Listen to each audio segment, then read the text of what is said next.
Like, what is it outside? It's only 50? like 50-something degrees. It's nice out still. We just had a heat wave.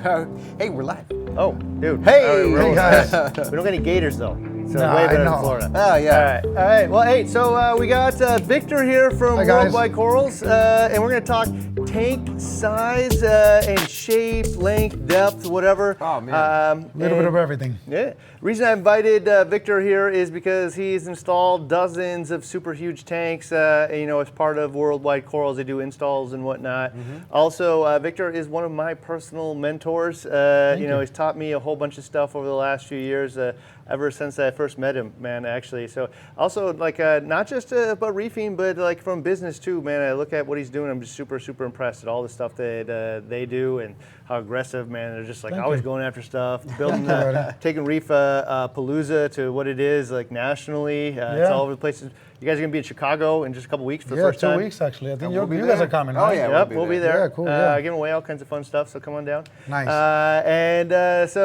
Really, man, so we just wanted to bring him in, and so maybe you could tell us, like, just for all of you who've never met Victor, he's a co-founder with Ryan and Lou over there. So maybe you just tell us a little bit about, like, where you started reefing, and we'll get to the meat of it. I started reefing about 20 years ago, as an accident. My roommate had a fish tank at the time, and I just wanted to experiment, and it went crazy after that, so that's how pretty much started 20 years ago, An accident. And actually, it was an accident. It's like, liked his tank? I had a bicycle, and my buddy's like, I'm tired of my tank. You want to trade the fish tank for the bicycle? I'm like, I'm not using the bicycle. And that was it. It was a 75-gallon tank. Nice. And I never looked back. It had a bunch of freshwater plants and stuff like that. But Oh, yeah. Okay, so I was addicted immediately. I've talked to Victor about a whole lot of stuff, and immediately, man, I'm like, yeah, me too, man. I like all this stuff. And there's lots and lots of people I've seen out there. We ask these questions, like, oh yeah, I've had a fish tank since I was 4 years old. My dad had a fish tank, blah blah blah blah. Like, I am not one of those people. I was the same thing. I stumbled into a fish store and said, oh, this is for me, right? Yeah, you stumble on it. And then like just boom, took off with it, right? I think that's how most people get started. I don't think somebody wakes up and say, you know what, I'm going to get into the hobby next week. Something is like you get bit by a bug or something, it's like, it's an addiction. Or you trade your bike. There you go. Trade your bike for what? Right. That one works too. All right, so whereabouts does Worldwide Corals appear in the timeline?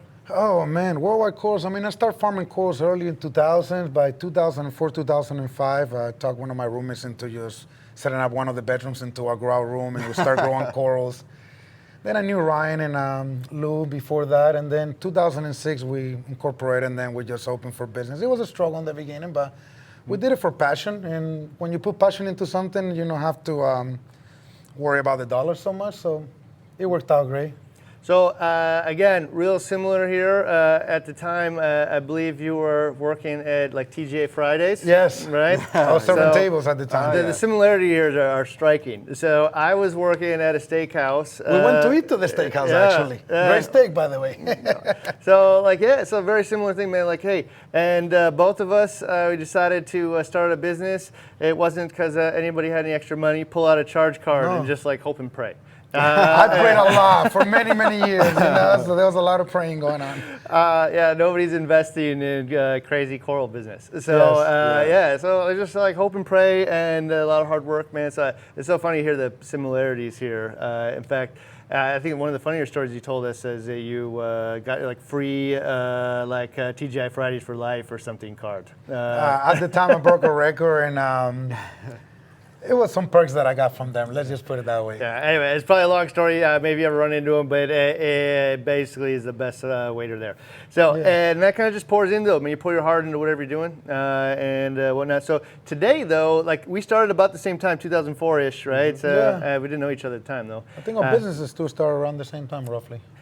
Today, man, like evolution, though, right? It's changed a lot. So I've got 2 stores in Orlando now. Everybody knows Worldwide Corals online as well, right? Big name, the biggest name. Yeah. One of the biggest Thank you, names. guys. I gotta tell you, when we went down there, man, for the first time and saw it, I'm like, this is what a fish store is supposed to be. Oh yeah, right? and you walk in the door and instantly it's like, I want that, and then big, massive. It's like a big candy store, right? Oh, I remember walking into the 900 and like, oh, I've seen this so many times. I'm actually here in front of it. But just before we started, you were showing us like the 2,200 gallon tank in the new place, the 700, Yes. all of these, I mean, giant tanks. We have This some is giant awesome. tanks in the new facility, that's for sure. So hopefully when you guys come down next time, we get to do some filming and show people some of those I big can't tanks, wait. you know? So I gotta say, when I walked into that store the first time, like there's like the reefer in me that's like all giddy about seeing his displays. And then there's like the business owner in me is like, man, these guys are doing it right, right? Because I walked in and the first thing that I saw was 2 awesome displays, man. Like, and there's just coral wall to wall in there. You go up in, you see it, and you walk up to these 2 tanks. There isn't like a whole lot of product or anything cluttering this environment. They're just showing you, like, if you put effort into this, like, what you can achieve. Dave, you got a close-up of either one of those things? Maybe that. He's got the live one. Well, here, there's that one right there. You got it right there. Somewhere, right? Okay, Here's the so 500. you walk up and you see this when you walk in. Okay, I now know what the dream is. I Like, want that. What? I mean, this is essentially a virtual shopping list of all the things I now want for my own house. I know, right? and I'm kind of sad looking at this because I have to take it down in 4 weeks, and I don't want to. No, That's tough, man. You put that why? kind of effort into it. Yeah, right. We have a good game plan for it. We've been cycling these tanks for a long time. We moved a lot of live rock ahead, so we're trying to minimize the losses. But it's still, nonetheless, it's just hard to tear down a big tank like that. you know? Well, yeah. So for those who don't know, there's like a 900 in there. There's a like We a tore down the 900 already. 900 So next already is down. 500, next the 293. So it was Yeah. tough to see, you know. And then, right after you walk on that, all those little frags you saw in there, all on display, clearly labeled what they are, clearly Clean. labeled what their price is, and like now I have all the little Well, pieces to go create what they did. And they're not just the frags. Like, click on some of these things, Dave. The corals on the right. Like, it's not just frags. It's These ones. these ones. Yeah. Like, Yeah. if I could get this in my own tank, holy.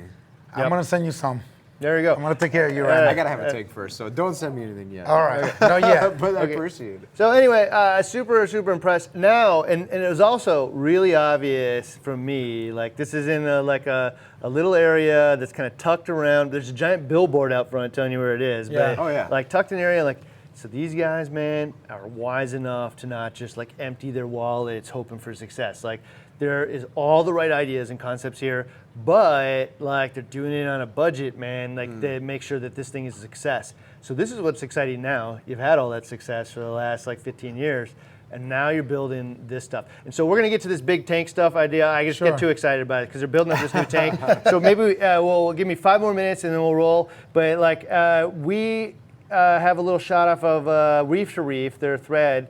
So Oh, yeah. these are some of the tanks. Maybe you can just kind of scroll through them, tell us what you're seeing here. So what tank is this? That's a 700-gallon tank behind the counter. It's going to be fish only. We always wanted to do a very big tank that is fish only, Oh, you yeah, know. cool. Okay, what is this one here? That is the 2,200-gallon rimless pentagon tank. It's a lagoon tank. We're going to put giant mangroves, Oh, good man. couple hundred fish in there. That's awesome. The tank is, you have to get in it to work on it. That's how big it is. Yeah, you know? there's a picture on your Instagram that you were showing us before where Frank is sitting in it and he looks like Yes. this little tiny figurine in there. It's pretty cool. Those are the lights right there above that you see for the 1,500-gallon tank. I mean, That's cool. pretty large tanks, as you guys can see. Those are 750-gallon tanks. These are all displays? Yes, if you see those three Okay, so 750-gallon tanks right there, behind there we have a bunch of raceways, so that's going to be our aquaculture facility. Everything that grows from those 750-gallon Yeah. tanks will be farmed 100% aquaculture Oh, that's cool. into that area, you know? Okay, so that's one of the things that I learned from watching you guys too was, I don't know what everybody expects, but you know, maybe you're like, you know, chopping off little frags and growing them out or little tips but like really what I saw is you have big display tanks and display tanks grow mass, right? Yes. And then you go and clip off the little bits, get them Yes. healthy enough that they can survive transport and Yeah. then go from there. They just seem to grow better when they're in a natural environment, when they get glued to a rock, when they're not moving back and forth. I'm not saying you can't grow corals in a rack, but like you always run experiments, right? You should try one day with the same water, one reef tank with everything glued to the rock, the other one just on racks, and you see the difference. It's something that happens when they just become Just That's growing what- in their natural environment, you know? That's what Josh said too when he saw us doing one of our experiments here. He showed we had a bunch of frags in the racks. He's like, dude, glue those things down or find a way to pin them so they don't move at all. You'll have more success. And those specific tanks, anecdotal or not, absolutely have more success than the ones that are wobbling around. Yeah. It's just something about it, you know? So big display, and then the exact same water. So once you cut them, you know, they're going into the same water in the Yep. back. There's no chemistry changes. No parasites, you know. nothing. And so just a real easy thing to do. So, all right, well, anyway, so let's move on. We're going to talk about tank size and shape today. And so, like, for those of you that are thinking about, you know, like, I want to put a giant tank in my house. I've, like, been doing this for a long time, or I'm insane and I'm doing it for my first time, but I'm going big, one or the other. Yeah. There's lessons to be learned here, for sure. always are. And I think the first one is bigger better, right? So, like, dream tank, man, do I have to go big, and how big? So, If you ask me, yeah, bigger is better. But no, the Okay, so- answer to that is it all depends. in your own house, right, where you're going to take care of it, right? How big is your dream tank in your house? You know, it used to be a 500-gallon tank, but now that I have all these big tanks at the store, I'm realizing how much work goes into a 500-gallon tank. I mean, one thing, you order the stand, you order the glass, you get your lights, your protein skimmer, whatever equipment, and yeah, it's very expensive and you think you made it, but you don't realize, back in the days, I went from a 300-gallon to a 500-gallon tank. And I'm like, man, it's 6 feet, this one's 10 feet. It's a little deeper. I mean, what can be harder, you know? Just cleaning the glass, just sucking the dirt from the bottom, just trimming corals, feeding the fish, you don't notice those things until you physically are there doing them, you know? So that's one of the challenges that you always run into, you know, just not planning for the unknown. Okay, so what size, man? We're going into your house. Give me a dimension. No bigger than 200. Okay. So 200. That's pushing it That's- for me. Yeah, that's ideal. I mean, for That's me, it like- was like 90 because I like the size and shape. I personally think the but- perfect size is at 120. Yeah. 90 just Yeah, a yeah, little yeah. deeper, you know. 4 by 2 by 2. That's my preferable size. Nobody watching this is like, what do you mean, man? That 90, like 120, a 200, dream like- tank. So so it's about doing something exceptionally well, though. Like that 120 in your house or 200 in your house is going to be the nicest thing possible because you can put time into it that level. Yeah. Exactly. If it's 4 times as long as that, it's probably going to look about 4 times less good because you just don't have time to, you know, curate that whole thing. I mean, but you mentioned when you retired and you got nothing better to do, you've got the 2,200-gallon tank that you just kind of swim in and maintain. Yeah, I'm not and ruling hang that out. I'm definitely not ruling it out. Like when I retire and I don't have anything else to do with my time, I may go swim That's in my different. tank. Yeah, That's swim different, in. you know. Okay. All right. So that was one of the things actually that I noticed when I was over at your shop, man. I actually used a bunch of the photos in a previous episode, and it's like, all right, when I go big, man, I got more glass to clean, I got like more maintenance to do, I got more water changes to do, I got more fish to feed, I got more, like everything's got more, right? Yes. Now there's some changes like going 180 or 120 to 180 really doesn't add a whole lot, Right. you know. But Yeah. another thing I noticed, like, which I found to be totally true, by the way, and this is something you guys should absolutely listen to, is Josh is like shows me the sump, and the sump is immaculately clean. And, you know, it's not in like, you know, a super fancy area. The sump itself doesn't look super fancy, but it's clean. And I'm like, man, you guys put a lot of effort into that. And he's like, yeah. So the sump is no different than the tank, man. It needs to be as clean down here as it is up here Yes. if I want to produce the results. If I let this sump just collect all that garbage, it might as well just be in the tank. And so when I got my own Josh here, oddly enough, not the actual name Josh, and he takes care of like the 750 XXL and some other tanks here. By the way, they And- look great. Yeah, and so he is in there and now doing the same thing. Like takes care of the sump the same way he takes care of the tank, and the results absolutely show. Oh, yeah. So like if I wanted to do that at home, man, bigger and bigger and bigger. Now the sump's bigger too. I'm cleaning the sump the same way, and it's just a lot of work. So you really got to have your heart and soul into that thing. And so for me, I started off, I really, and some of you guys have already heard this before, but I really wanted a 10-foot L Yep. that went over another 8 feet. Everybody wants that L-shaped tank, or that drop tank. Oh, man. Something about the I size. want him to like travel around the room, right? In fact, if I could get all 4 walls and you had to like crawl in, theory. that'd be In awesome. theory, that's awesome. Yeah, but I mean, Like that'd be those cleaning underwater glass hotels, forever. you know, when you're in the hotel and it's, oh, just all reef outside, you know. I'd have 20 feet of glass to clean, man. Like I'd be doing this for a living, just all day, every morning, whatever. And so, not to mention all the other things that I need to do for it. So, like, it's time to be realistic. And then Jeremy's like, dude, you sure you don't want to be part of the 500 club? Jeremy from Brightwell. And I'm like, oh man, I shouldn't I? Like, that just even sounds good. The 500 club, man. I know they do clubs with that thing. What club are you in? Yeah, and so, like, ultimately, man, I boiled it down. And I went down to some actual things that actually matter to me when you start thinking about length, height, width, and shape, and different Those stuff. are important, man. Yeah. I mean, shape is one there too, because like there's a difference between a 180-gallon rectangle tank and maybe a 180-gallon multi-pane type of different shapes. And, Or a tall 180. Let's say a 4-foot tall 180 versus 2 feet tall. that shape really does factor in too, especially if you're trying to get the thing in your house. Yeah, so I'm doing a peninsula, right? And so in the peninsula, if I was a normal tank, it'd just be like the 5-foot pane in the front and then the sides, right? But now that it's a peninsula, it's 5 feet on this side and that side. So what's the size of your peninsula? Okay, so it's like a little awkward of a peninsula. It's not your typical one, right? But it fits the shape of my room, my own desires. So you'll hear about it in a little bit. But like what it goes is 5.5 feet out from the wall, 4 feet long, and then 5.5 feet, and then 26.5 inches tall. Yeah. Right? Yeah, for those of you who watched the video before we got here today, you've got it all mocked out in PVC. Oh, that's what that is? Yeah, that's his Oh, tank. God. I was wondering, I'm like, where is that? Where are you guys putting that? It was funny. A majority of the comments, like when you posted that on Instagram, was it needs to get flipped over upside down, the stand is like double that size. That's hilarious, yeah. So for me though, and I don't want to get too into me, but like for what I was looking for is I love peninsulas, I love look-throughs, right? I like super deep tanks. I like when the fish can travel back and forth, not just this way. You know, they can do their own things. They tend to get rid of aggression and stuff that way. I love peninsulas too. All right, so they kind of cordon off rooms. In this case, it's going to cordon off my desk, so I can, have a little bit of peace and quiet in the corner there, and also engage with my tank. But like, one of the things though is I really want it to be deep. I want it to be taller. I want it, all these things, longer, whatever. But for me, longer isn't king.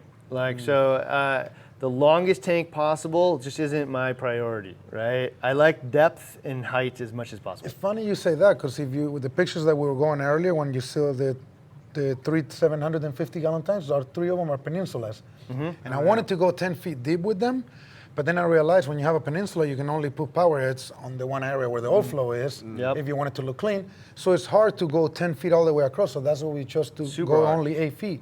So there you go. Some of the choices that we make, is based on that. We went 30 inches tall instead of going usually like 36 we wanted to go, but I told the guys it was going to be too tough to reach from the top, and you have to use tongs, and you're getting your t-shirt wet all the time, and it becomes annoying. And then when it's hard to get into the tank and you get wet all the time, then you don't want to get into the tank. You start avoiding doing this work. So it's very important that you try to make the tank as accessible as possible, Well, the 900 was a good example of that. Yes. It's that depth and being hard to get to the stuff that's encrusting on the bottom. And we build the perfect example. And the 900-gallon tank is 30 inches tall, but we build a platform on the back that you cannot see. So when you stand on it, you're kind of like belly high to the top of the tank, so when you bend down, you can kind of reach. So most people don't have a false wall in the back like that, so you can reach over and dive in, right? But there's a lot of things that you have to consider, like we were saying in a big tank. How you're going to reach the bottom? Is the peninsula going to be too long where you can't reach with the flow? How are you going to hide the power heads? And So that one was 4 feet deep too, right? the Front to back. The 900? Yeah. 4 feet. So it was a challenge, believe it or not. So here's the thing: if you got 4 feet deep tank, man, you are not reaching in the back. You have to figure out a way to clean it, man. It's a tool, it's something, right? Tongs, scrapers, And so in my case with the peninsula, that I really liked is that it's essentially only 2 feet deep from each side. Yeah, exactly. Right? So it's 4 feet deep. I get all that You get to reach, do it from both sides. But like, I'm not gonna have a problem cleaning this thing because I can reach it from each side 2 feet in, no problem, right? I even kind of like when I built out that PVC frame, I even kind of reached over and made sure that I can like get on the back sides of the rock and whatnot without any problem. 30 inches will still give you a little bit of a headache, even though you can reach it from both sides. To me, the perfect size is 27 inches. 27. So I got 26 and a half. serious. I missed perfect. I missed perfect by a half inch feet. Felix. Yours is 27 and a half, seriously? 26 and a half. Perfect. So that's yours? Yep. Oh, that was 30 inches, so perfect. I mean, Felix said he wouldn't go any higher, just... Well, so we wanted cross braces if you go up to 30 inches. Yeah. And for him, and like zero chance of bow. Yeah. And like I'll never build a tank ever that has a bow, right? Right. And so you want to put cross braces, and lighting and stuff, and we want to avoid that as much as possible. Right. But and also like I'm probably happy. I just don't have to deal with all of that. Funny you say that. When you choose a big tank, a lot of times the builder asks me, is like, how many braces you want? Hey, what size can we go if we don't get these giant braces? Or what if we want to make it rimless, or we want to make it Euro brace? So a lot of the decisions on the size is based on that. Like those tanks that we build, the 750-gallon tanks that don't have braces, and we did it on purpose so we can take pictures from the top. So again, those are the decisions that you make, not just on the size that you want, but it's a lot of other things to consider. I personally also like a builder that says no. Right? This one will tell me no. Yeah, I want to be able to say, hey, here's what I want. Now give me feedback as to what's real, right? Yeah. And then not feel pressure from me, like, no, man, I really want to go 28 inches. Can't you do it? And then sacrifice quality to do that. I actually really like hard nosed. Yeah. Just like somebody stands behind what they believe, man. Like I didn't say no the first time just because I'm a dink. Like I said it, man, because it was important, right? And so, like, yeah, I don't know. I really appreciate that. So that's one of the things that we talked about in today's video is like max height. So your max height you think is 27 inches for the average person? 27 is perfect. 30 is pretty high and you can work on it. The minute you go above 30, you're going to have a lot of headaches. We did one of the tanks, a 1,500-gallon tank, 4 feet tall. We have to get in it. I mean, there's no...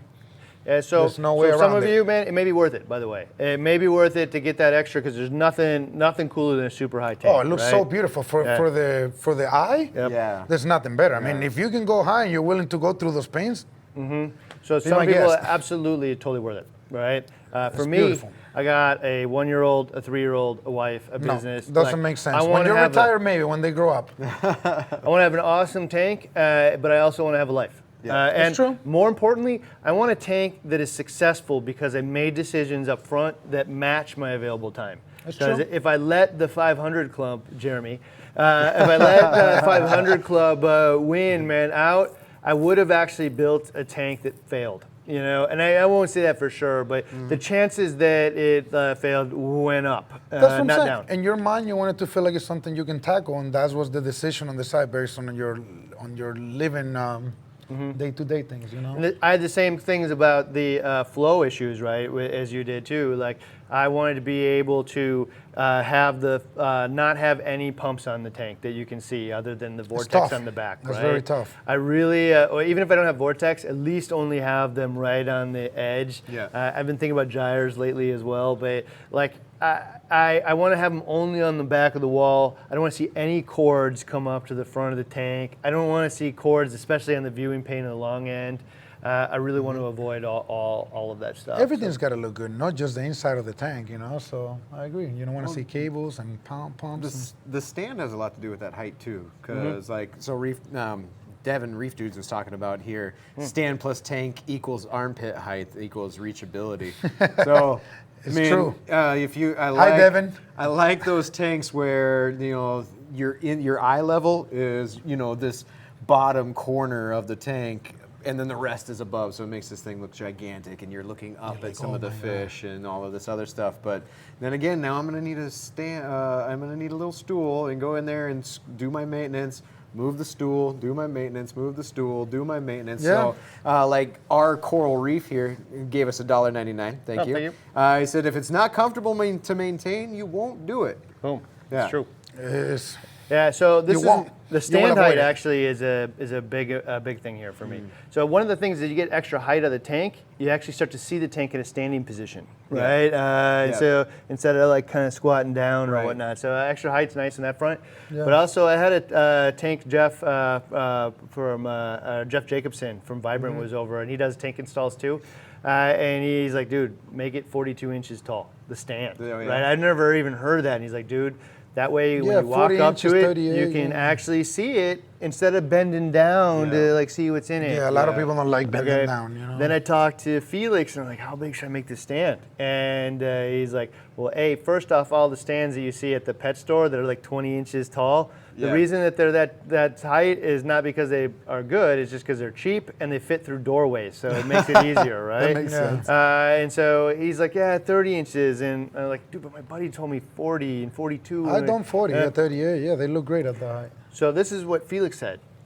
Figure out how you're going to experience the tank the most where you put it. And you're right? sitting down in the office. Yeah, and so I He's got a thought, I'm point. walking into the tank, and I'm like, oh, we're stand here and we'll look at it. It should be tall, Yeah, and that's what that PVC framework represents. Is about 42 inches, by the way, in the video. Okay. How many? 42 inches is what it. And I'm like, yeah. And then I stand next to it, and I'm like, yeah, I can look right into the tank. This is the right height. Yeah. And then after talking to Felix, I'm like, man, I bet you 80% of the time I'm enjoying this tank, I'm going to be sitting down at my desk then you next want to the lower. tank. So then you'd be doing this the whole time. Yeah, I'm like, oh man. So So, then you like, go you got to lower? think about these. So I'm gonna probably split the difference, and probably what I'm gonna do is get my chair and desk in place, or Before at the least tank. or just at least a chair, and then look over and kind of try to figure out how high this thing should be. Yeah. Before I actually have him make the thing. So that was great advice. How you're going to actually experience the tank. If you're going to stand most of the time or at a bar or whatever, then that's the right height. That makes sense. Funny you say that. The 1,500 gallon tank, the big one that I show you, that I told you is 4 feet tall. We went with the stand just 2 feet. Yep. Because Oh, yeah. it's too tall. If I go normal 36, 40 inches, and then there's 4 feet above, how you gonna see the top of the tank? So when you're standing in front of the tank, it's just the perfect height. But we took us a while. First we were like 18 inches, 22, 30 inches. We finally settled down. We did the same thing. We put a couple bricks to see how it was gonna look, and then some blue tape in the wall, and that's how we came up with the height. So it's a lot of things to take in consideration. Another thing that Felix said is tanks naturally look better down because it's the tips of the corals, the top of the clam, all it's those like when you things. look at a tank from top down. It's the best way to look at a tank. Yeah. It's the same Yeah, effect. for sure. So like if you look at it straight on, you can tend to see like the underside of the coral as the primary view. So like you don't want to necessarily have to duck down to see it, but at the same time, if you have a small tilt to it, you actually see the best. So if you're looking down at the beauty shots of the coral, you have a better shot of the actual tank than right on it. I mean, the good part about all of this is you're thinking about, like, you did bricks and tape, you did PVC and all this. Like, PVC is cheap. I can go to the hardware store, I can get a 10-foot stick of white PVC for like a couple bucks. I can get a few fittings that I could probably return because I'm not actually putting them in use. Yeah. And I can mock up every shape and size that I want before I even get close to building this thing. Blue tape is a great trick too to draw on the floor, like where the tank's gonna be, if you're gonna be able to walk. Because a lot of times you think, oh, it's an 8-foot tank. You don't think how big it is in your place until you see it in your place, you know? So actually, this is pretty interesting. So that was one of the ideas that I had actually just for the video is to mock it up with the PVC, and there's like little furniture fittings so that they have three-way and you can build out the actual frame of this thing. And partially it was just for the video, right? So you can actually kind of visually see what's going to be here, right? But also when I did it, I'm like, dude, for 30 bucks in fittings, now I did it with red PVC pipe, which made it expensive. You don't need to do that. I just go get white from the hardware store. But like for 30 bucks in fittings and probably 10 bucks in pipe, you know, I can now get a visual reference of how this thing is going to go in my house. The 40 bucks is the best investment you've ever made.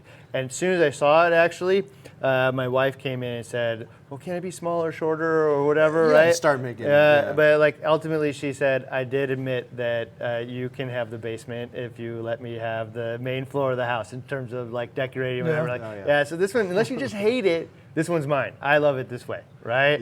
But we all got to actually see what it's going to look like in the room, which is something you just cannot do until it's actually framed out. So what the plumbing did eventually was you dealt with reality versus emotions. A lot of time you're like, I want a 500-gallon tank, and you convince your wife or whatever you have to do, and you show up with this tank and you can fit it.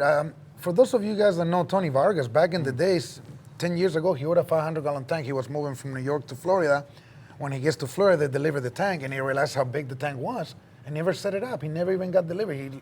There's videos of the tank arriving to his house. He goes, look, it's too big. The wife is too big, and true story. It Those of you guys forces that know reality, him. man, right? So I'm saying, So for like 40, 50 bucks, you can actually see Facts. if this thing really is going to fit my needs. or what I without want. emotions. Best advice, and like I almost changed it based on doing that, and then ultimately at the end I'm like, you know what, I'm just really, really happy with this, and I'm going to use a little bit of clout my wife gave me and drive it home. Because, like prior to that too, it's like I was a little wishy-washy about it, you know, like, oh yeah, whatever. And like, I almost like turned it on its side, you know, and then I'm like, you know what? I wanted something unique. Why am I going back to this other rectangular shape, man? I wanted something unique. I wanted to do this something different. Yes, Kevin right there is asking a question actually.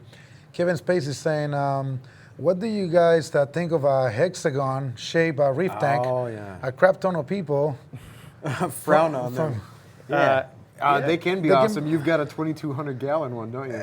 You know what? Don't let people talk you down into a shape of a tank that you want. I mean, hexagon, if it's a very small one, you're talking about those ones that they sell at Petco that are like 30 gallons. Oh, yeah. Yes, stay away from that one. That's the type of hexagon you're talking about. But shape of tank, the main thing with the shape is flow. So if you can figure out how you're going to deliver flow to the tank, the shape doesn't really matter, you know. But if it's the hexagon that they sell at Petco, those 30 gallons with like 6 sizes, stay away from that. You got nowhere to put. Or be realistic about what you're going to put in it. Yeah, be realistic about it, you know. So.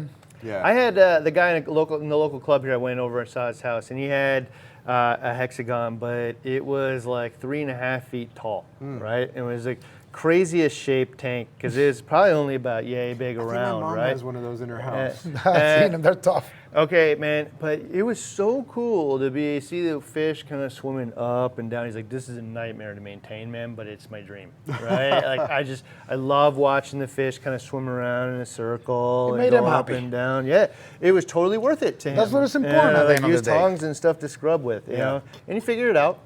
It definitely takes 3 to 4 times as long as it did if you just put your arm in there. But it figured out. So yeah, I agree with you, man. Don't let anybody discourage you from your dream, but go into it knowing what you're doing and saying, I'm ready for this, you know, and just do it. Yeah. Yeah, you guys gotta. I mean, what I'll do at the end, I'll put your Instagram link to your guys' Instagram page in the description. But you guys got to go check out. Like, you have videos of building that big giant hexagon. Yeah, there's tank videos and of building placing those 750s. Yeah, moving those glass panels and giant cranes lifting them. So that was an experience for us. We never built giant tanks like that in place. Yeah. We always order them and they get delivered to customers' houses and stuff like that. So it was pretty interesting seeing the process of such a large build being taking place, you know? Oh, and that's a part that has to be taken into consideration too when you go big is, now, can I fit this thing through a door or a window or remove something? Or do I have to have this thing built in place? And then if anything should happen and I move, now I got to take this thing out. Funny you say that. I had a customer back in the days. He ordered a tank. It was a 500-gallon L-shaped tank. This is like 6 years ago. We get to the house, and he's promising me that I should have done the research, but he's the one, he literally wanted the tank. He didn't want nothing else. So the tank got delivered to our store. When he took the tank to the house, he called me back. He goes, we can't get the tank into the house. I'm like, why? It doesn't fit. I said, I thought you have 6-foot doors. He's like, yeah, but it's an inch shorter. So story short, we have to put the tank, which it was an L shape, we have to put it on his back. Oh, no. You know how uncomfortable, so picture a tank like this, you know. Get one end in and tip it. We have to call the builder, and the builder said, look, you can put on his back, but the warranty is void on the tank. And we told the guy, I said, listen, we're putting on his back. We're going to help you get it to the house, but we're not responsible for the tank. And we told him, I said, this tank, once you put it in place, if you sell the house got to be sold with the tank. Because you can't move an L-shaped tank, you know, and it was already kind of... They were going to build mine on site. When I talked to people, like, the only way you could do what you want to do is build it on site, right? And as you can imagine, the costs associated are pretty high. You know, to fly out somebody, if you find somebody local, maybe not so much. We were blessed to have somebody local, you know. They were from Miami, Bob and Karen, you know, from Exotic Aquariums, and they came down. They've been doing it for a long time, and they took on the project. They were kind of excited to come down and do it, you know. So I actually got a text today from Felix that the tank itself is going to be somewhere between like 850 and 950 pounds, right? Just the glass. Just the glass, right? And that's so heavy. Yeah, without the crate and everything. And then what's 360 times 8.9 or whatever? Yeah, you do the math right there. Well, You're so that's the second piece of this is gallons. like where it's going to go in the house, but like and how I'm dealing with the weight. Yeah. But just getting it in the house. Oh, yeah. So you got to get. That's like 4 or 5 guy type thing. It's just, sometimes it's not even, you know what I learned? When we start doing these big tanks, we used to have 12, 14 guys waiting, and the guy tells me, look, I just need 4 guys. And then you start realizing it's not the brute force, but but it's understanding the lift gates, the bridges, how they get them out of the truck, how to slide them with the carpets. And they got these tricks that when you see it, you're like, it's no brute force. It's a lot of thinking. Yeah, so I'm pretty certain I'm just going to hire somebody. After talking to everybody, hire a rigger. Actually, there's a moving company local that I might talk to too. But hire somebody that does this stuff for a living. You've got a lot of time and money into this tank. Do you really, like you and your buddies, want to carry it around? And so in my case, I can't go through the front door, because if I go through the front door, the stairs, do one of these, right? So as you how go are you down. going to get it in? So I have to carry it down a hill. Down the hill. It's coming December, so we're gonna pray that it doesn't have snow here yet, right? Oh yeah. No snow here in December? Yeah, we're praying. It's happened man. before. It's happened several times. Okay. Good luck. And then we're gonna bring it around in through the sliding glass doors, and then it'll be really easy, because that's the room. it's Seems going to in, me but like you need a moving company or somebody here locally that knows that they've done this before. Yeah. Yes, they've Yeah. done it before, exactly. I mean, so it'd be devastating, because it's not just that the cost of the thing, it's that honestly, the amount of time. So like this whole series, paused. If I break it, see you guys next April. That isn't an option. Yeah, you can't just build a tank that fast. These guys are backed up. Yeah. So in that case, we'll probably have to deal with that. But for a lot of people, like I might actually even have to take out the sliding glass door to make it happen. Yeah. I'm thinking I won't, but you may have to. That stuff kind of pops out. Yeah. So, but like, and by the way, the best thing you heard all day is I'm not going to make you carry it. So There you go, Randy. You're safe. Go, Randy. Man, I do got to bring your dock in, but yeah, well, the doc's gonna come on. So yeah, Randy, better start lifting weights, man. yeah. So like that's one of the big things here, man, is making sure that it fits.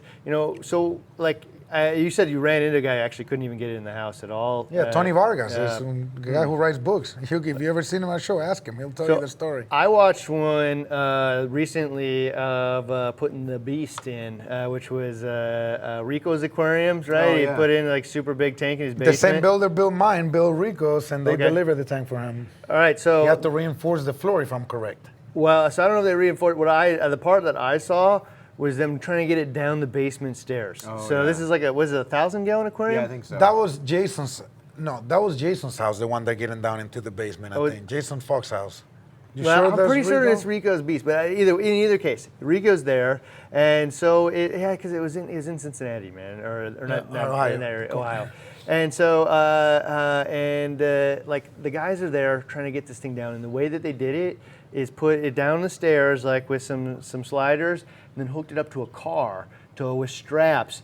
So the car was supporting the weight, right? To ease it down. Yeah, to Are ease you it down. serious? That's Wow. so Okay, yeah. You're okay. a brave soul. You're a brave soul. Okay, no, Rico. man, like. But I guarantee you, look, I haven't seen the video, but I guarantee you, Bob, the guy who built my tank, he's been doing it for 30 years. He was there, and if you want somebody to move your tank, that guy's got more logistics than 50 guys put together. They got her done.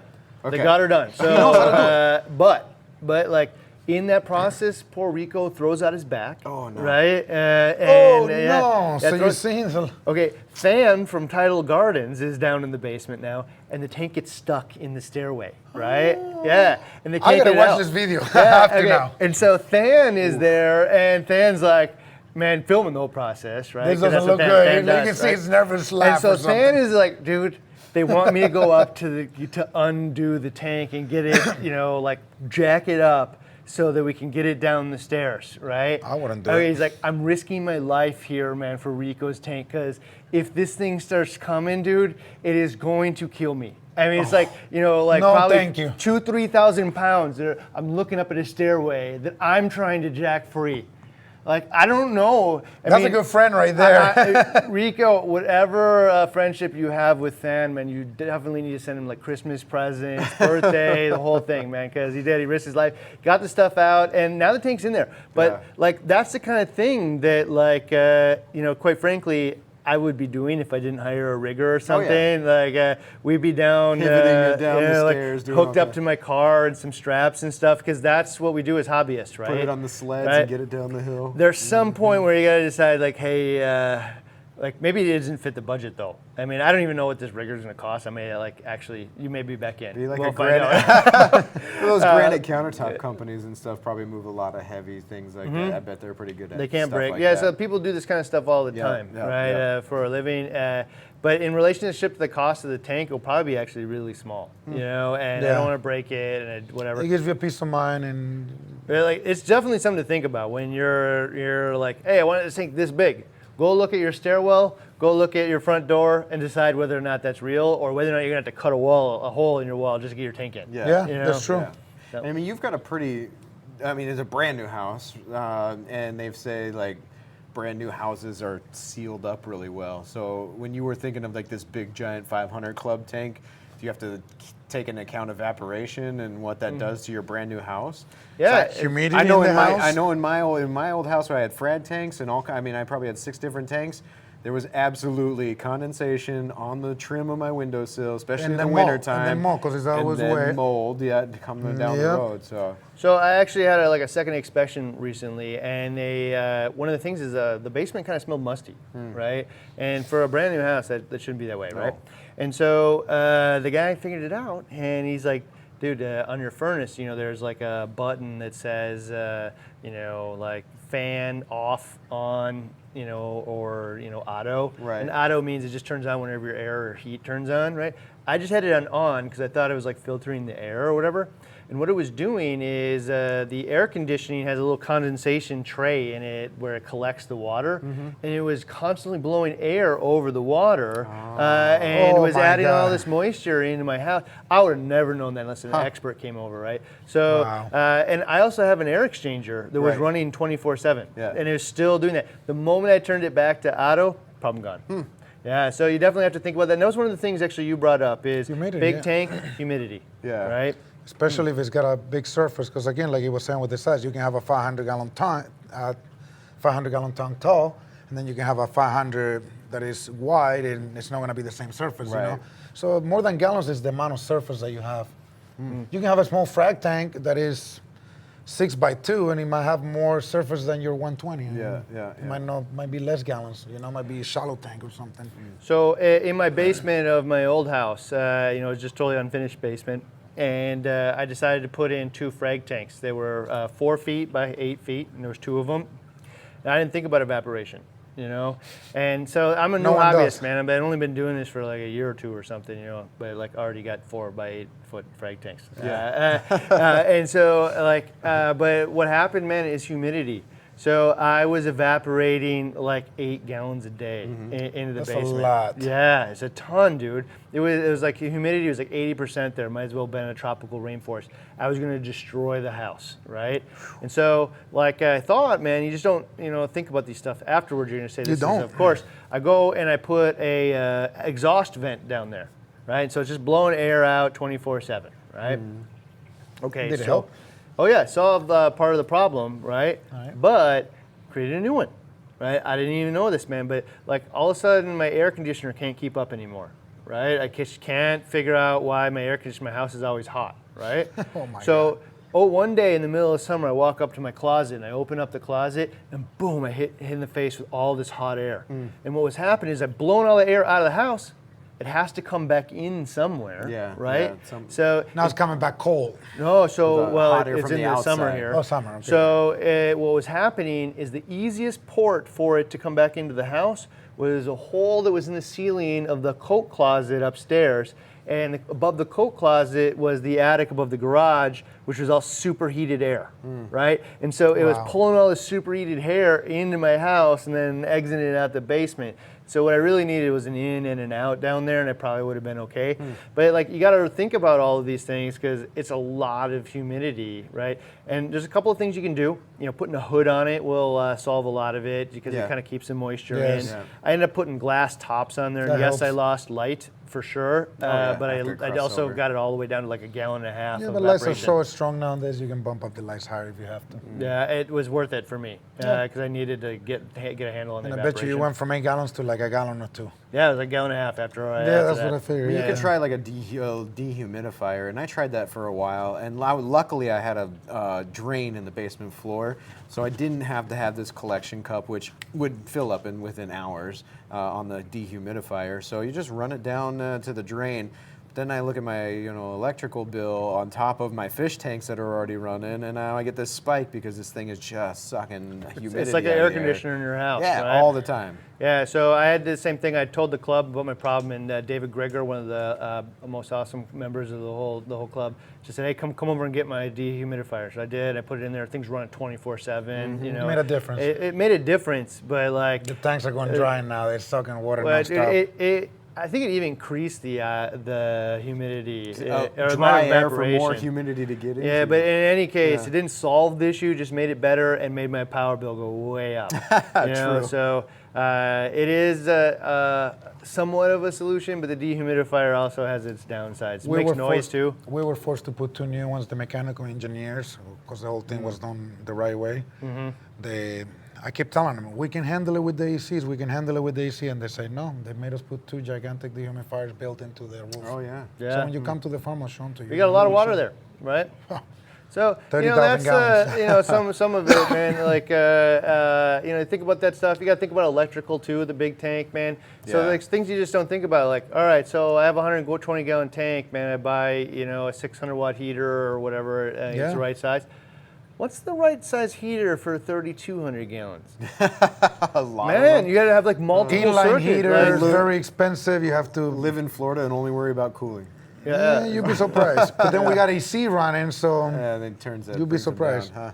Yeah, so you start thinking about stuff like a heater, the amount of electricity it's going to they're require. expensive when they get big too. And then you're like, well, maybe I'd be better off with like a natural gas heat exchanger or something. And Yeah. electricity-wise, probably. I think that Than actually did in Yes, his he did a whole environment. room like that. Yeah, a he whole has room. to. He's in Ohio. Yeah, actually, if you get a chance, Than over at Tile Gardens did a really awesome video on just the plumbing of yeah. his system, man. Yeah, Like, I've seen it was the coolest thing ever. So Beautiful facilities. I think he's got like geothermal heating in there. He's also got natural gas heating, and like it is the coolest That's thing awesome. I've ever seen. So very cool project he's putting together, man. I've been following it. I For know sure. you watch it and you're like, you're living the dream, dude. So bravo, Than. He's having fun, that's for sure. All right, man. So let's answer some questions here. We got a handful of them piling up here. 15 minutes, If you guys have got any questions about like what a big tank looks like, how you get it in the house, who you kind of would hire to do it, any questions even beyond like what's going to happen at Reefapalooza, what's Little bit of everything. and I got a question about Reefapalooza in a second, Bring actually. some questions And if you got any questions about Worldwide Corals or what they do there or their new facilities when it's opening, any of that stuff, feel free to shoot them in and we'll answer those things. I got a question actually. So you're doing Chicago, in 2 weeks. Yeah. Are we ever going to Texas? No, No Texas. no Texas. All right. So I'm going to convince him. Texans, you watching? I'm going to try to convince him because Texas looks awesome. But Maybe. So Chicago is brand new. It's going to be exciting. So for those of you who don't know, we're giving away like $2,500 each day to shop with us. $500 for you guys. $500 for like Worldwide and Ecotech and Brightwell and Tropic Marin. So come on down. We're giving away all kinds of gift certificates and other stuff for smaller things. Get to meet us. Yeah, people Yeah. look forward to seeing you guys on the shows, believe it or not. We're gonna be in the Reef to Reef booth, Yeah, with there you David go. and them. So I give it'd my be guys pretty awesome. Reef Reef. So yeah, so come on down. But shoot us a question here. So I like the top one here. Any plans to have Felix from Reef Savvy on? I'd love to hear more from him. He's building your tank as we speak. I mean, I wish I had my phone on me. Built I'd this tell you tank. the actual date. So yes, he is definitely coming out. And he is one of the few people, like I'm trying to like not have the skimmer manufacturer show up on skimmer day, because it just kind of gets all chilly. But in this case, like this guy's building my tank. I'm gonna have the tank guy on the tank day. Right, so we're going to talk about tank manufacturers and who you'd get one from, and I'm sure Felix will raise his hand and say, I'm the best. But also, like, he's got a long waiting line, and he's also not the cheapest. So, like, what are some of the other things you'd look for? And He so, does Ferraris. Yeah, he does. does? Absolutely the Ferraris of tanks. So he'll be out here. I want to say it was November, somewhere or another. So Before or after Black Friday? before Black Friday, so early November, I believe, is when he's coming out. So, but Felix will be here. You'll get to meet him. You'll get to see like what goes on in his little crazy mind. A lot of people haven't seen or met him before, and he's kind of, everybody knows about his tanks and everybody knows about Reef Savvy. He doesn't but I do many wonder, trade shows, that's what it a is. lot of people don't know what he looks like. I was surprised when I first Felix saw him. is another person, just like Victor here, like where I met him and like, oh, I get you, dude. I understand where you're coming from and why you do what you do. Yeah. And like your goal is not primarily like let's go make a buck. It's like let's do something awesome. Yeah. Right. Yeah. And so like Felix is super cool. You're gonna get that juice out of him when he's here. Cool. It'll be really neat. He's very passionate about building his tanks. The details got to be till the last. It's got to be If you're perfect. in a hurry, you found the wrong guy. But if you want the best, he's the man. Yep. Yeah, that's it. All right, next one. I like this one from our coral reef, and we did a video on this too. So WWC, what kind of flow do you use? So we actually did in the WWC BRS hybrid series on the 750. We documented the 293, the 500, and the 900. Showed the different flows in the pumps, and then I think in that follow-along flow episode you did it. But you can see, I mean, you got tons of flow in WWC. What do you use? We're big believers on flow. I mean, 90% of our flow comes from Ecotech Marine, MP10s, MP40s, MP60s. The reason why we use those, we like that there's no heat, there's no cables inside the tank. They're reliability, they're reliable. They don't break, you know, they're really good.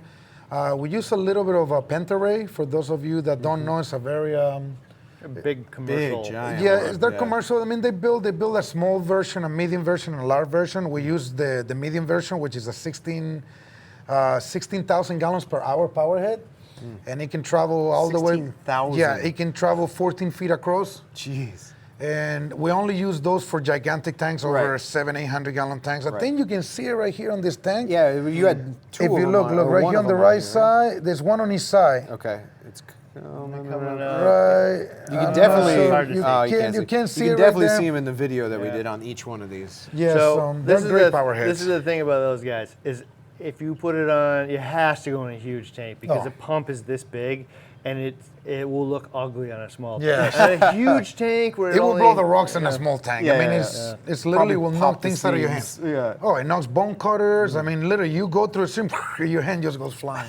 So one of the things that I got out of talking to Josh, and I didn't hear it all the way when I was talking to him, right? And I'm like, okay, so what kind of flow do you have for these tanks, you know? And he's like, well, he starts explaining. I'm like, well, how much? Like 30 times turnover, 50, whatever. And he's like, dude, we just don't think about it like that, you know? Like we think about the right flow, and we look at the angles and where it's coming from it.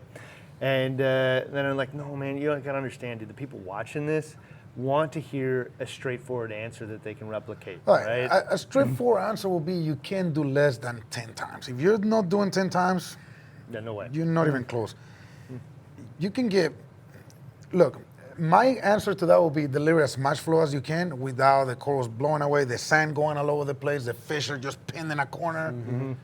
That's Especially That's in kind of those- what he said, is as Yeah. much as it will tolerate. Yeah, especially much like as it'll those tolerate, mixed reef exactly. ones, like the 293.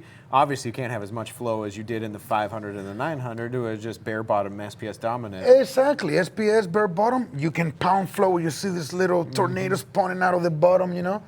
Yeah. And the 293, which we have sand and we have a lot of There you go. leathers and you have euphilia everywhere and you got And some zoanthus and SPS chalice. on Some SPS on the very top. Yeah. You have to be more moderate, you know? So on that specific tank is 200 and, with the whole system's 290 gallon. I think the tank is like 250. Okay. So I think we got 4 MP40s and we keep them at about 50% and we keep them in random, you know? So this is the thing that I really got out of it, was he was like, so we got one aim in right there because there was a dead spot here. And I really think we could use one right here. And then like, you know, he had a very distinct plan for this, right? I'm sure all of you guys sat around and stared at it and came up with this plan. And so like what it's really about is not like 30x or 50x or 100x or some magic X. It's about making sure there's not like dead spots all over the place, Yes. right? And like if you see gunk accumulating there, that's your dead spot, right? Yeah, the one thing you're gonna notice is always a dead spot no matter how much flow you get, but flow is one of those things that you're never gonna master. I mean, lighting is one thing, filtration is one thing, but flow, you're always gonna be playing with it because corals grow. Think about it. It might be good for the next 6 months, and then this acropora decide to just grow this big, and now it's blocking all the flow and sending it this way. Now the sand is coming off. So one of the things it's changing constantly, you know? One of the things I found too is I've like on this tank here we spent so much time thinking about flow and like getting it perfect, and we'll get it perfect, man. We're got air pumps and stuff. We're blowing air bubbles into the intakes so we can see where it's going. Yeah. right? Okay. I never thought of that. Yeah. Wow, So I want to never thought of actually that. visually see where like all the air is going, like or all the bubbles. I did it with food. That's how With I food, do it. yeah. So we've done with food too, right? And I really want to get down. So we spent all day, man, aiming them and getting them all right. And the thing that you don't account for is 2 weeks from now they all slow down, right? Oh, yeah. Because they get gunked up with algae That's and all true. this You gotta stuff. do maintenance on And- power heads. And some of the types of power heads go down much faster than others, right? And some of them are way harder to clean, which means you clean them less frequently than others. Yeah, and that's right? why when we were doing the interviews at WWC and we were talking about the pumps and the maintenance rhythm on these different tanks, and a big reason why you guys have the Vortec pumps is it's for a shop that's running like nonstop jamming on, and your biggest thing is to cut and get corals out and stuff. And maintenance, if you can save minutes by pulling out a dirty one, putting in a new one, and be done. Wet side, in and out. In and you know? out. Yes, So- that's a big one. And you can replace. You can have like 1 or 2 that they're always clean.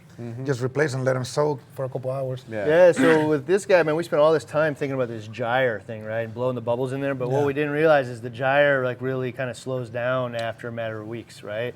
And then it needs to be cleaned again. And so we don't mind now that you know, you just clean it every month or so. But when you didn't know that, and you were letting it go 4 months, man, like all that time and effort you spent trying to like perfect flow, you lost it in a month. Right? Yeah. Now that I know, man, like just pull it out, let it run inside of a bucket with some citric acid and it'll clean itself almost. But like you had to know that. So you're right, man, you're always trying to figure out flow. Always. Always trying to figure Always. out the right areas. Yeah, absolutely. And more is not always better, like you say, because Yeah, they might not it's- take it. You know. I like what you said. As much as the corals will tolerate. If they look like they don't like it, it's too much. Yeah. But anything short of that, you got Yeah. always room for more. Let's take a look here. Oh, so Reef Wrist, we have to say thanks for Canadian $2.79. Oh, thank you very much. Appreciate that. Let's answer another Kevin Spacey one, and that's, what do you guys think of build quality from older tanks that are 20 to 30 plus years old? I noticed that my 40-year-old tank 135 is much better built than a modern 125 to 135. I don't know. I don't have any 30-plus-year-old tanks. I don't either. You know what? I can chime in on that one. Sometimes you go to a customer's house and you see tanks that you ask them, like, where did you get this tank? And they go, well, I got it 20 years ago. And about 20 years ago, like pre-manufactured tanks, they were being built thicker and just stronger, you know? I don't know what was the reason for it, but Isn't I that noticed the that. truth of like everything, man? Like Built. your washer and dryer and refrigerator back in the day were built to last like 50 years. Yeah. Now you replace them every 8. Oh, yeah. You know, right? If you're lucky in some cases. Yeah, there's a beer So- fridge in It's my 'cause of garage business. that's like 25 years old, and we And it's still just going. I just got rid of it because I got an upgrade, but I know that upgrade, a brand new one, It will break in 2 years. I'm gonna need Should've another keep it. one. Keep the old one. I know. You know, so I mean, I think you could look at that from a few different reasons. As to like, well, A, it could be they're just not building them as well, but also like we're all addicted to features, right? And that kind of hits like some of the stuff that you talk about, which is stability and simple, right? Simple, stable. Pull all off the unnecessary gear, and you're more likely to be successful. Yeah, it's true. Right? And so, like on my fridge, man, it has 8 million for different things that it can do. And because of that, there's more failure points for the Kind of whole like thing. car nowadays. Yeah, that as You got well. all these signals and cameras everywhere, and it's all computers everywhere. It's no longer just basic, you know? Yeah, absolutely. Basic So ones are yeah, easy. I don't know. I've never seen super old tanks, but I think that matches kind of like everything that we see. Is Built to everything last. used to be built better, Yeah. sadly. Next one. Let's see. James asks, would a 54-gallon curved corner tank work for a first fish-only salt tank, or would that not be good? That's a perfect size, guys. I mean, it's a 50. You know, I like those corner, like shove it in a corner, and it's got that nice bow front. I mean, you may not be able to get, if you get a small, like, algae cleaner for this glass, smaller, so that it takes corner. less surface area for that curve, so you're not, like, fighting with it. They're hard to photograph. Oh yeah, for sure. You get distorted photos all the time. But I think my buddy Dwan, he had like a couple of those 54-gallon corner tanks, and we outfitted him. Like we found a sump that Do they works. still make them? I don't know if they make them. they do. But yeah. Yeah, I don't know. They don't make my first tank was at Dumb Wave. Right? Oh, yeah, And yeah. I saw it at the no. store, yeah, and I'm like, oh, that's I so hate that cool. tank. Yeah, now you're like, my eyes hurt looking at this. My first real reef tank that I was with an overflow, metal highlights, chiller, calcium reactor was, I think it was the year 2001. Year 2000. I had a 92 bow front. And I had that tank all the way. We opened Worldwide Corals with a 90-gallon tank and my 92-gallon corner. So if somebody can find that thread on Reef Central, you go back, you can see it right there, like it shows that tank back in the day. But I was proud of it. I like it.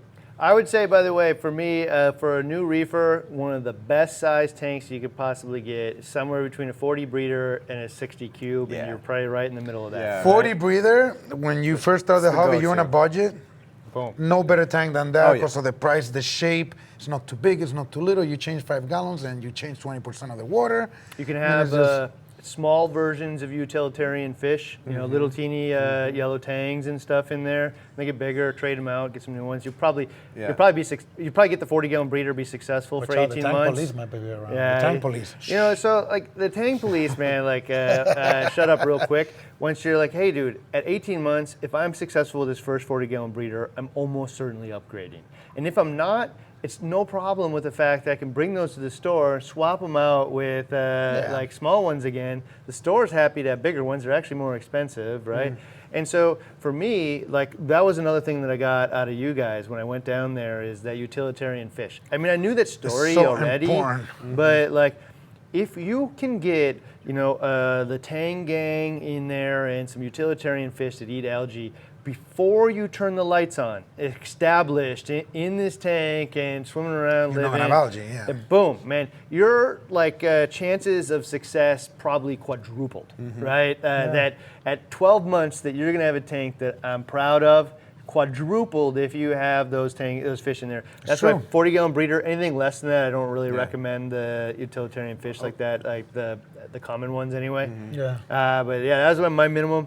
Dimension's great. Water treatment's easy. My favorite thing to do is to go and you can go search on the threads or go search on even on just a regular internet search and just look at 40-gallon breeders that other people have, and there are They're some gorgeous tanks. amazing tanks out there that I wouldn't even want another tank. I don't need any other tank. I love that the shape tank. of That the whatever tank. you're doing in that 40 breeder, everything I want.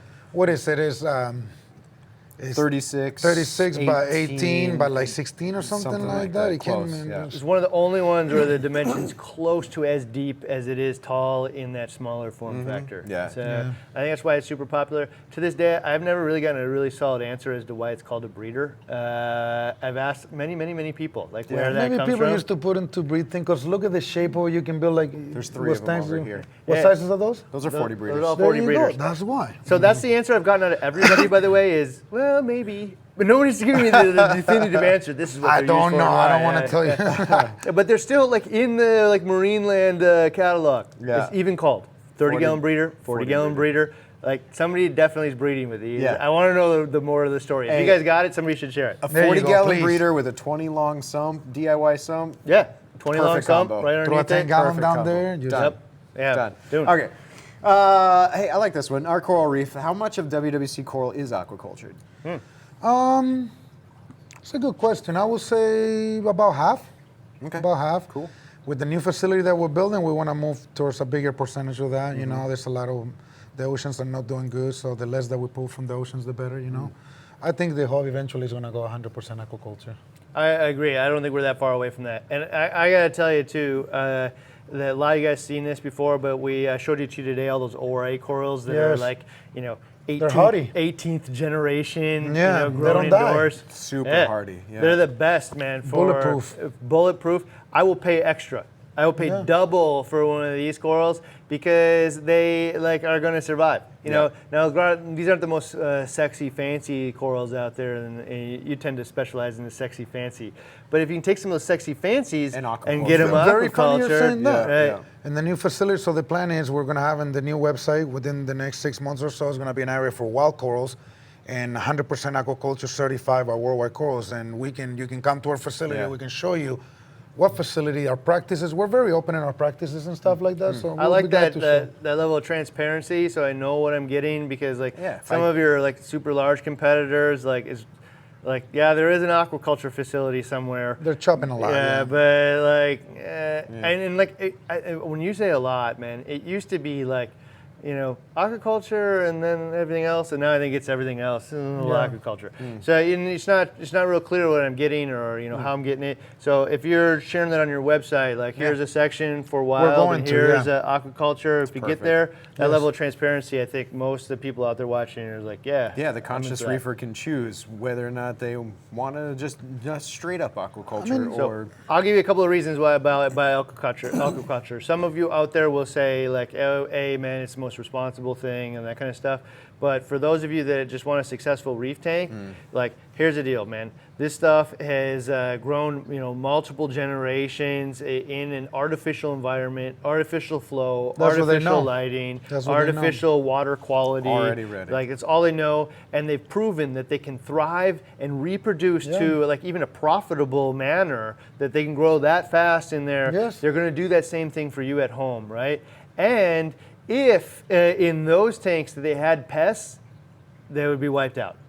So you can't have pests in a tank you're trying to grow something because there's an unlimited amount of food. Yeah, they're not going to grow correctly. They I won't can't have the tell right you colors. for sure 100% perfect on everything, promise, guarantee, but the likelihood way lower versus the wild cut. I mean, it's not even the same scale, right? So for me, buying aquaculture means I'm going to be more successful with it. It's going to keep the color that it has there. More likely. I'll be way more happy with my purchase. I'll almost certainly get it in a smaller form factor, which matters more in the beginning, I guess. But ultimately, I'd rather have long-term success than immediate, size. In most cases. Yeah, for sure. Cool. So that's exciting. All right, let's see here.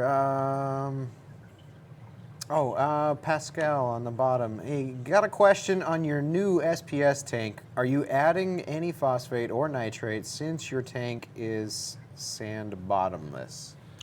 No, we're not. We just feed heavy and we make sure we add a lot of fish. And we're starting these tanks with a cured rock from the other tanks.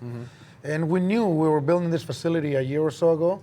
So we bought a bunch of rock and we cured it before the building was available. So no, we're not adding any phosphate or nitrates. We have added nitrates to the tanks before. The skimmers are so powerful and sometimes you just can't get nitrates. They reach 0, and you see the corals get a little pale. And we just turn off the skimmer and we start feeding a little heavy, and then that didn't work. It still wouldn't raise it. So then we start dosing some nitrates. But it's not something that we do to get the tanks started, but we've done it before, but it's not something we do normally. So that's one of the things I also got from both you and Josh talking, and it's heavy in, heavy out, right? There's a lot of fish in here, there's a lot of poo, there's a lot of food, then we try to strip it out before most of it turns into excess nitrate and whatever waste. So, and for me, that just fits my style too, man. I want to feed them, I want them healthy. You give me excuse to get more fish, right? Which I like as well. And the fish are happy, the corals are happy too. And there was a different pitch 8 years ago. 8 years ago, when nutrients were super hard to keep out of your tank, I'd have told you something different, man. Keep the feeding down. As much light as possible, no fish. I give a totally different story. Now, where there's so many methods and all the equipment is so effective to get nutrients out. That's how good the equipment is gotten. Yeah, absolutely. So in that environment, now nutrients is actually a problem. So get more fish, feed them more. You can dose nitrate directly tank, and there's some applications where that's absolutely makes a lot of sense, but it gets a little mad scientist, and you better start. The algae can take off and better test And the nitrate tests take 20 minutes to do, and Yeah. you don't dose something like nitrate willy-nilly. Yeah. Yeah, no, you don't. Yeah, so it absolutely works though. I mean, I've seen enough threads and stuff out there of the before and afters of I got pale corals and whatever is reason I can't dose more. People use the Neo Nitro, is that from Brightwell? Yeah. That's what we use, yeah. Yeah, one of the only Jeremy options out sent us there. some. One of the only options out there you can buy retail that Has is dosing pure and safe instructions and whatever. and- yeah. Clear directions on how much to use. Yeah. Yeah. I mean, or you can use something like that fish food that we just came out with last night. Just heavy nutrient, nutrient dense Yeah. with everything almost in the kitchen sink in there. Yeah, so that's what Worldwide uses, by the way, is they make their own food. We have an episode, one of them, where they show actually, what's going into it. Yeah. I don't know which episode We've was been that. making that 900. food for It a was while one now. of the. It was feeding. I think it was your feeding episode of the WWC BRS hybrid system. Yeah, so if you want to see what they feed, you can check out the WWC hybrid BRS method. There's a feeding the fish. Blending up your own food right there. Yeah. So I'm seeing on the screen where there's a couple questions that I'm smiling a little bit. People Okay. wants to know where I'm from. Somebody asks if I'm from Cuba. I'm not. There you go. And somebody else responds from Brightwell Aquatic saying Venezuela. You guys know me well. I'm from Chile, guys. Come on. There you go. I'm sure you guys are picking up on my accent, We've had a lot of accents. Actually, David from Reef to Reef, He thought- his southern accent, he's like, maybe you guys are going to turn closed captions on. yeah. You should have heard. Subtitles. Let me tell you, me and Rev started talking on the phone 11, 12 years ago. My accent was a lot heavier. His accent was a lot heavier. So when we used to talk, I'm sure we were both laughing at each other, It was pretty funny. I actually had David from Reef to Reef on the phone. I was talking about having him out, and he's like, I don't know if they're going to be able to hear through my Creole accent. I'm like, That's what he There's said? a lot of accents here. He'll be all right, man. Right on. We'll pound out through a couple more here, and then we're going to call it a day. So, do you see any other ones in there that are solid? Let's see. I like this. I like this one from Patrick. He wants to know. He just shoot from the hip. What's your favorite stick? Favorite acro from WWC? Oh, my God. Good one. Favorite Patrick. acro from WWC?